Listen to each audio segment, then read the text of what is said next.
I'm here with Brightview Exteriors conducting an attempt to repair pliability test here on Ben Joyn's roof. Here I have a wind damaged shingle. I'm going to go ahead and mark it here with my green chalk. This is going to be my wind damaged shingle, the shingle I will be removing. Unfortunately, at my nearby supply centers, nobody carried this shingle, so I will be having to use a charcoal black shingle just for the sake of the repair. So the first thing I'm going to do is I'm going to loosen the shingles above this one to see where it starts and where it ends. So I'm going to start over here to the right.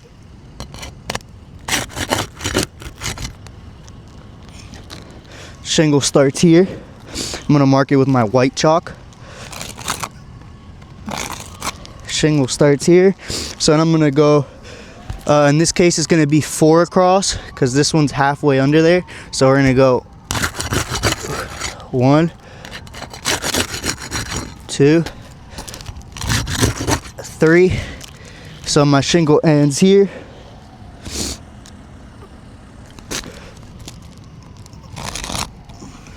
Now I'm going to go to the next row above, loosen those up. So we're going to go 1, 2, 3. So those are all my shingles above the area of repair. Now I'm going to loosen the ones next to it.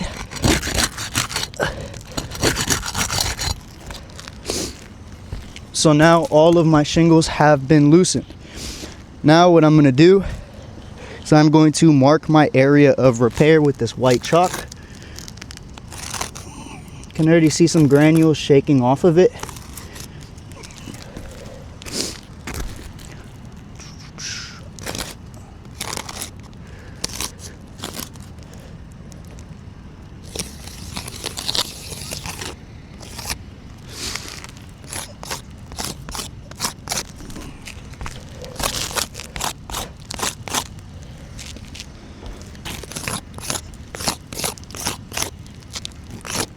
So here I have marked X's outside of my area of repair.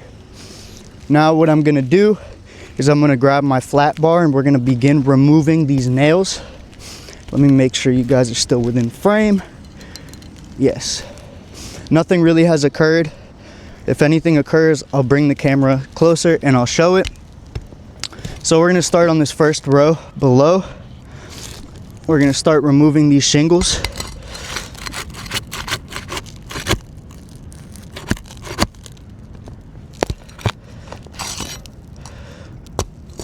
So this is going to be my nail number 1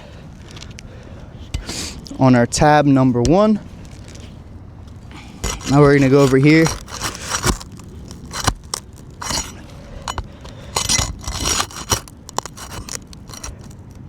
Being very gentle with the pressure that I'm applying. That is nail number 2 in between tab 1 and 2. Excuse my sniffling. It's been a cold week. Today is the warmest day possible. There we go. It's nail number 3 in between tab 2 and 3. My last nail is going to be over here underneath the tab number 3 at the very end. There's only 4 nails in this 3 tab.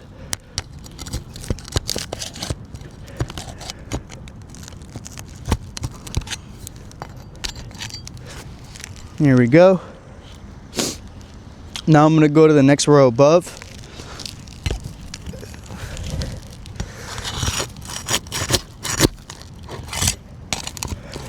Nail number 1.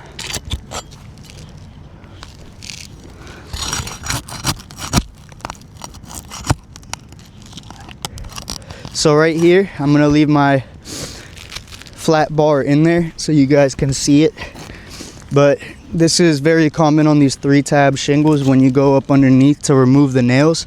Sometimes I'm not lifting up any higher than I need to nail, but sometimes the nails will pop through the shingle, leaving a hole. So that's nail pop number 1.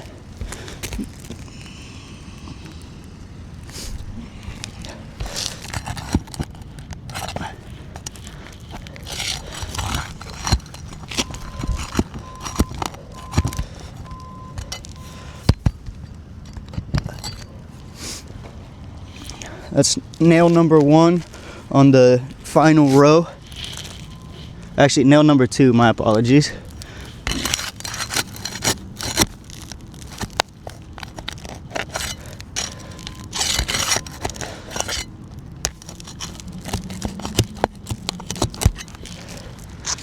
Nail number 3, and our last and final nail.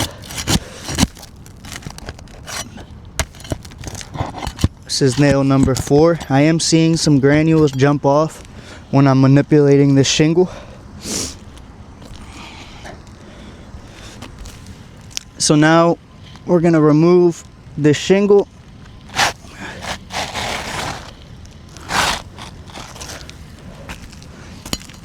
Being very gentle and very careful. Here we can see our wind damaged shingle.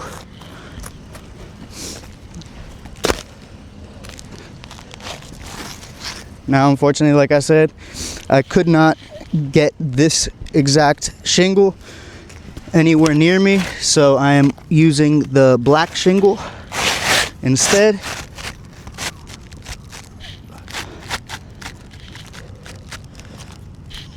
Being very careful and very gentle, trying not to compromise the integrity of this shingle. So I'm going to grab 4 nails. We're going to go in with that first row. 2, 3, 4. So we're going to start over here. Nail number 1 on this tab, on this new tab. I'm being very careful. I'm not lifting up the shingle any higher than I would to nail it. Just enough clearance for my hammer to be able to swing and hit the nails into the roof, into the sheathing.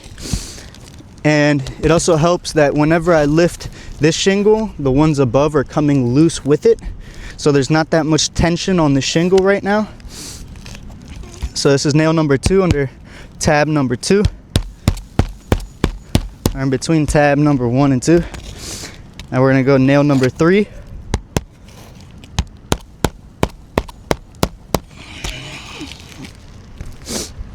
Now we're gonna go nail number 4.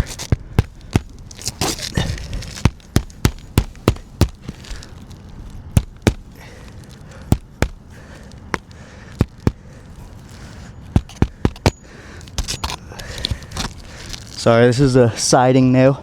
I did not realize it. Here you go. There we go. That's our first row nailed in. Now we're gonna go to the next row above.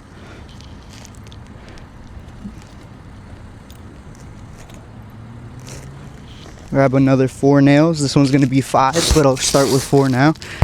As you can hear, my feet are slipping on the roof due to the granule loss. Whoosh.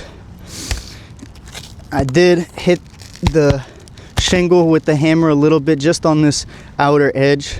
Nothing that really compromises the integrity, but that goes to show how little I'm lifting on this shingle to be able to get the nails in. Like I said, I don't want to lift it too far to compromise the integrity of the shingle, but I have to lift it up far enough to get my hammer up underneath of there. As you can see, I'll show you guys with this one. This is how high I have to lift to get my hammer in there, but to be able to swing it, I have to lift it up almost a half an inch or a quarter of an inch higher than the hammer, so I don't hit it like that one. There we go. That's our last and final nail. So now what I'm gonna do is I'm gonna go over here in a random section of the roof. I'm gonna go 3 tabs across right here, and I'm gonna create a test square.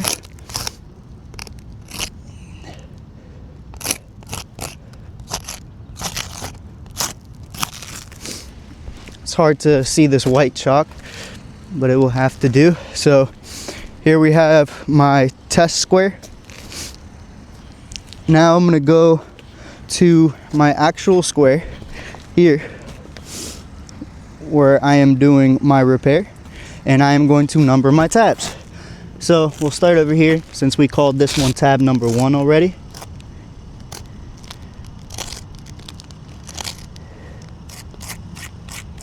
So that's tab number 1. This is tab number 2. I'm gonna make my numbers small so we can test for granule loss. Tab number 3. Tab number 4. Tab number 5. 6. And 7. So already I know that here, tab number 5, we had a nail pop. So tab number 5 is going to fail.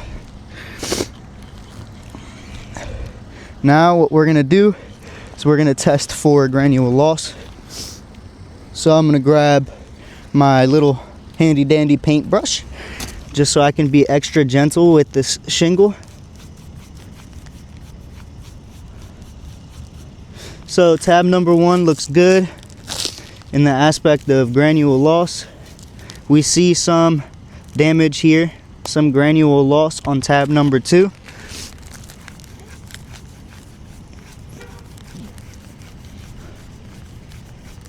I'm seeing more granule loss on tab number 3. Seeing plenty of granule loss on tab number 4. Now we're gonna go to number 5. Number 5 has a lot more granule loss.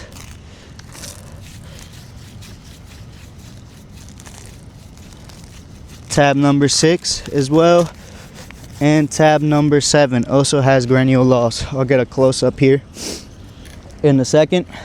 We'll start over here from tab number 1. So tab number 1, as you can see, there is little bits of granule loss compromising this shingle and its integrity. The granules on the shingle help the UV rays not damage the asphalt base. So whenever you have areas that are exposed like this, and I'm barely touching it too, and you can see granules coming off. But underneath of tab number 1, as you can see, there's mat transfer right here all throughout. So this shingle, of course, since we have a fresh new shingle, it's gonna re-adhere, but only up until here. This corner is gonna stay loose like this, eventually letting water in underneath of it or compromising the seal on our new shingle. Tab number 2 is a fresh glue strip, so it will re-adhere. Tab number 3, same thing. And tab number 4, as you can see, we have mat transfer up underneath of it. So like tab number 1, it will re-adhere where the new shingle is, but outside of the new shingle right here in this section, it is not going to be able to re-adhere to the roof. So it is going to be flopping around like this, therefore compromising this shingle's integrity. We'll go to tab number 7. Tab number 7, again, we have mat transfer here. A little bit in the middle, but more towards this right side up underneath of it. This shingle will not be able to re-adhere to the roof. This one looks okay. Little bit of mat transferring, not a whole lot. Like I said, I'm not lifting up higher than I would to nail. This is how high I'm lifting up on it. Tab number 6, we have plenty of mat transfer. We have mat transfer on this end and a little bit in the middle, as you can see right there. Sorry to flip the camera upside down. So now what I'm gonna do is I'm gonna mark which ones have failed the repair. I'm gonna cross them out. So tab number 1, I'm gonna put an M and a T, M and a T for mat transfer. Number 2 and number 3, we'll say we'll pass. Number 2 is a little questionable because of the granule loss. Actually, number 3 is worse. So you can see there's missing granules on number 3, so we'll cross it out and we'll put G. That looks like a number 9 and an L for granule loss. Number 4 is a fail for mat transfer, so I'm going to put an M and a T. Number 7, same thing. Number 7 is gonna fail for mat transfer. So we're gonna put M and a T. As you can see, there's granule loss on number 7 as well. Number 6 will pass, and number 5 is already crossed out, but this one is mat transfer, M and a T, and granule loss. Here, I'll erase that one, but we'll just leave it at mat transfer for now. So what I'm gonna do is I'm gonna write above it which ones have failed. Sorry, I'm gonna go on my test square first just to show you guys the mat transferring, or not the mat transferring, but the granule loss. There is absolutely no granule loss right now. I mean, there's a little bit that comes off, but there's no streaking, there's no cracking, there's no nothing. When I pass my brush on it, I can even be more aggressive and use my hand. Nothing. So we're gonna go over here to the area of repair. So I'm gonna put an M and a T up top. M and a T for mat transfer, equaling 1, 2, 3, 4. 4 out of 7. So we're gonna go right here. 4 out of 7 equals mat transfer. Looks like a H, not a 4. Now we're gonna go to granule loss, which is, we'll say 2, 3 actually. We'll go granule loss on this one, granule loss on this one, and granule loss on number 5. So what is this? 3, 4, and 5 are granule loss. So I'm gonna put a little G and an L. Again, I'll go over here, G and an L. So we have 3 granule loss. So we're gonna put right here, G and an L. 3 out of 7.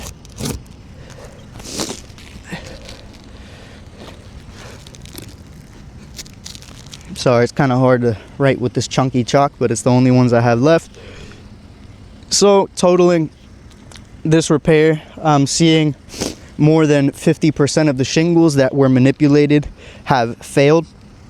So I'm gonna call this and deem this an attempt to repair fail.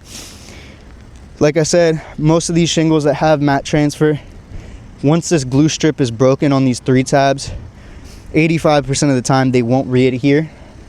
It all truly depends on the age of the shingle, but this shingle's glue strip is already dried out. So whenever I pop it, it will mat transfer. So right here, I'm gonna put A, T, R equals fail.